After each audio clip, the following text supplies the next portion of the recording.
എന്താ തന്നെ ആലോചനാ മൂഡിലാണല്ലോ. ആണ് ഞാൻ ആലോചിക്കുകയാണ്, ഈ ഗോവിന്ദച്ചാമി എങ്ങനെയായിരിക്കും ചാടിയത്? അതിപ്പോ ഗോവിന്ദച്ചാമി തന്നെ പറയണം. കാര്യം മനുഷ്യനെ കൊണ്ട് ചിന്തിച്ച് അതിന് ഉത്തരം കണ്ടെത്തുക അസാധ്യമാണ്. കാര്യം അതായത് പൂർണ്ണ ആരോഗ്യവാനായ കയ്യും കാലിനൊന്നും ഒരു കുഴപ്പമില്ലാത്ത ആൾക്ക് പോലും ഒരു 25 അടി ഉയരമുള്ള 7 മീറ്റർ കൊണ്ട് ഉയരം ഉണ്ടെന്ന് തോന്നുന്നു ആ മതിലിന്. ആ മതിലൊക്കെ ചാടിക്കടക്കാൻ പറ്റുക, അല്ലെങ്കിൽ അങ്ങനെ ഒരു ചിന്ത പോലും ഉണ്ടാകണമെങ്കിൽ എന്നെ കൊണ്ട് ഇത് പറ്റുമോ ഇല്ല എന്നുള്ളതൊക്കെ സാധാരണക്കാർ പറ്റും അല്ലേ?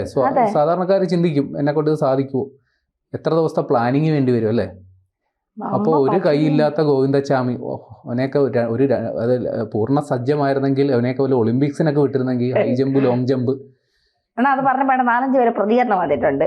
അതിൽ ശ്രീജിത്ത് പടിക്കർ ഇട്ടേക്കുന്നത് അത് മറുപടി ആയിട്ടാണ്. VK പ്രശാന്ത് ഒരു പോസ്റ്റ് ഇട്ടിട്ടുണ്ട്.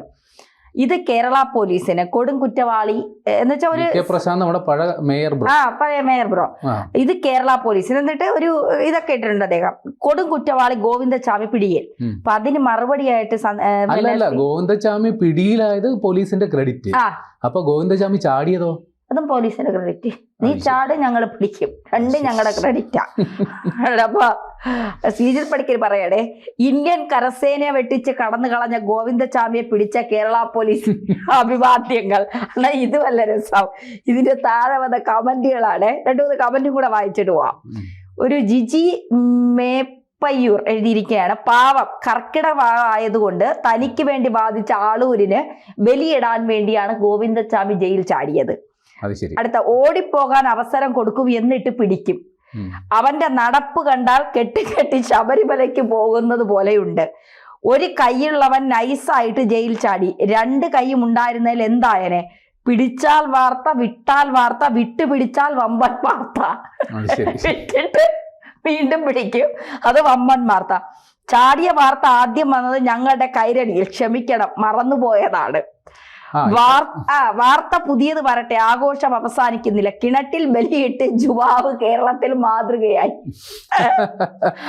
ആളൂർ വക്കീലിന് പണ്ടൊരു പഴഞ്ചൊല്ലുണ്ടല്ലോ, അല്ല ഇതാണ്, ആളൂർ വക്കീലിന് ബലിയിടാൻ ചാടിയതാണെന്ന് വിജയേട്ടൻ. അല്ല പണ്ട് ഒരു വാർത്ത ഒരു പഴഞ്ചൊല്ലുണ്ടല്ലോ, എവിടേക്കോ ആലുകൾ ഇർത്താൽ അതൊരു തണലാകും എന്ന് പറഞ്ഞ. ഇതിപ്പോ ചാടിയ പ്രതിയെ പിടിച്ചത് വലിയ ക്രെഡിറ്റ്, അപ്പൊ ചാടിയതോ. അടുത്ത സന്ദീപ് വാര്യരുടെ പോസ്റ്റാണ്, ഇടതുപക്ഷ സർക്കാരിൽ ഗോവിന്ദച്ചാമിക്കും ബെസ്റ്റി ഉണ്ടെന്നാണ് തോന്നുന്നത്. CPMന്റെ സമ്പൂർണ്ണ നിയന്ത്രണത്തിലുള്ള കണ്ണൂർ സെൻട്രൽ ജയിലിൽ നിന്ന് പാർട്ടി അറിയാതെ ഈച്ച പോലും പുറത്തു കിടക്കില്ല. പിന്നെയല്ലേ ഗോവിന്ദച്ചാമി ഒറ്റ കൈയും വെച്ച് സെല്ല് മുറിച്ച് 4 ആൾ പൊക്കത്തിലുള്ള മതിൽ മുണ്ടുകൾ ചേർത്ത് കെട്ടി വടമുണ്ടാക്കി എറിഞ്ഞു പിടിച്ച് വൈദ്യുതി വേലിയിൽ തട്ടാതെ ജയിൽ ചാടുന്നത്.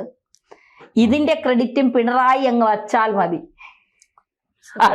കണ്ണൂർ ജയിലിനെ കുറിച്ച് ആ പറയുന്നതിൽ കുറച്ചൊക്കെ അതെ, അത് കുറച്ചല്ല, അത് വാസ്തവമാണ്. സന്ദീപ് വാര്യരുടെ എതിരഭിപ്രായമൊക്കെ ഉണ്ടെങ്കിൽ ഈ പറഞ്ഞതിൽ കുറച്ച് കാര്യമുണ്ട്. ഇനി നമ്മുടെ VT ബൽറാം ഇട്ടേക്കുന്നത്, ഒറ്റക്കയ്യനായ എല്ലുന്തിയ ഈ മനുഷ്യനാണ് മറ്റാരുടെയും സഹായമില്ലാതെ കണ്ണൂർ സെൻട്രൽ ജയിലിലെ അതീവ സുരക്ഷാ ബ്ലോക്കിലെ ഇരുമ്പടികൾ വളച്ച് പുറത്തു കടന്ന് 7 മീറ്റർ ഉയരമുള്ള മതിൽ ചാടിക്കടന്ന് രക്ഷപ്പെട്ടെന്ന് അരി ആഹാരം കഴിക്കുന്ന ആരെങ്കിലും വിശ്വസിക്കുമോ?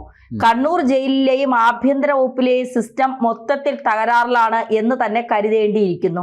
ആരാണ് ഇതിന് ഉത്തരവാദികൾ? ആരുടെയൊക്കെ സഹായത്താലാണ് ഇങ്ങനെയൊരു കൊടും ക്രിമിനലിന് ജയിൽ ചാടാൻ കഴിഞ്ഞത്? അങ്ങനെ വീഴ്ചകളുടെ ഉത്തരവാദിത്വം ഏൽക്കുന്ന ഒരു പതിവ് പോലും ഇന്നത്തെ ഭരണത്തിൽ ഇല്ലല്ലോ. ആർക്കും ഒന്നിലും ഉത്തരവാദിത്വമില്ലാത്ത, എന്തിനേയും കണ്ണും പൂട്ടി ന്യായീകരിക്കുന്നവർ മാത്രമാണ് ഇന്ന് സിസ്റ്റത്തിലുള്ളത്. കേരളം എന്തൊരു മാറ്റമാണ് മാറിയത്. പ്രശാന്ത് ഇപ്പൊ ഇനി പെടും. VK പ്രശാന്തിന് ട്രോളോട്. അതെ, അല്ല ട്രോളിനുള്ളത് അണ്ണ ഇട്ട് കൊടുത്തിട്ടുണ്ടല്ലോ. പിടിച്ചതിന്റെ ക്രെഡിറ്റ് അവർക്ക്, അപ്പൊ ചാടിയതിന്റെ ക്രെഡിറ്റ് ആർക്ക് കൊടുക്കണതല്ല, അത് കറക്റ്റാണ്. ഇനി മാങ്കൂട്ടത്തിന്റെ കൂടി പറയണമല്ലോ. മാങ്കൂട്ടത്തിൽ പറയുന്നത്, ഗോവിന്ദച്ചാമിയെ പിടിച്ചു എന്ന വാർത്ത വരുന്നു, നല്ല കാര്യം. കേരളം ഈ നിമിഷം കേൾക്കാൻ ആഗ്രഹിക്കുന്ന വാർത്തയാണിത്. ഇനിയിപ്പോൾ അവരുടെ വരവാണ്. കോട്ടിട്ടതും കോട്ടിടാത്തതുമായ സകല അടിമകളുടെയും. അവർ സർക്കാരിനും ആഭ്യന്തര വകുപ്പിനും മുഖ്യമന്ത്രിക്കും സ്തുതിഗീതം എഴുതി വായിച്ചു തുടങ്ങും. ആ മത്സരത്തിൽ ചിലർ പാടും, പിണറായി വിജയൻ സഖാവിന്റെ കാലത്ത് ജീവിക്കാൻ കഴിയാതെ പുണ്യം, മുജ്ജന്മ പുണ്യം. ഈ കോലാഹലത്തിനിടയിൽ മാധ്യമ പ്രവർത്തകരും അല്ലാത്തവരുമായി നിഷ്പക്ഷരായ മനുഷ്യർ പങ്കുവയ്ക്കുന്ന ഒരു ചോദ്യമുണ്ട്. എന്ത് തോൽവിയാണ് നമ്മുടെ ആഭ്യന്തര വകുപ്പ്. കണ്ണൂർ ജയിൽ എന്നത് കൊടും കുറ്റവാളികൾ കഴിയുന്ന ഏറ്റവും അതിസുരക്ഷാ സംവിധാനങ്ങളുള്ള ജയിൽ എന്നാണ് വെപ്പ്. ആ ജയിലിനുള്ളിലെ ജയിൽ എന്ന അറിയപ്പെടുന്ന ആ ജയിലിലെ ഏറ്റവും സുരക്ഷാ സംവിധാനമുള്ള ബ്ലോക്കിൽ കഴിഞ്ഞ ഗോവിന്ദച്ചാമിയാണ് ജയിൽ ചാടിയത്. ഒരു കൈ മാത്രമുള്ള ഒറ്റ നോട്ടത്തിൽ തന്നെ തിരിച്ചറിയപ്പെടുന്ന ഒരു കൊടും കുറ്റവാളി ജയിൽ ചാടിയിട്ട് പിന്നെയും മണിക്കൂറുകൾ കഴിഞ്ഞാണ് ജയിൽ ഉദ്യോഗസ്ഥരും ഇന്റലിജൻസ് ഈ വിവരം അറിയുന്നത് എന്ന് പറയുമ്പോൾ തന്നെ ആഭ്യന്തര വകുപ്പിന്റെ അനാസ്ഥ നമ്മൾ തിരിച്ചറിയണം. കേരളത്തിലെ മുഖ്യമന്ത്രിയോടുള്ള അഭ്യർത്ഥനയാണ് അങ്ങീ വാഴ്ത്തുപാട്ടിൽ അഭിരമിച്ചിരിക്കാതെ ഒരു ആത്മപരിശോധന നടത്തണം. ആ പരിശോധനയിൽ അങ്ങ് മനസ്സിലാക്കും സിസ്റ്റം മുഴുവൻ തകരാറിലാണ്. പിന്നെയും പരിശോധിക്കുമ്പോൾ മനസ്സിലാകും ആ സിസ്റ്റത്തിന്റെ കേന്ദ്രം താങ്കളാണ്. അല്ലെ, ഈ ക്രെഡിറ്റ് കിട്ടുക മാത്രമാണല്ലോ അജണ്ട. അതിൽ ഉണ്ടാകുന്ന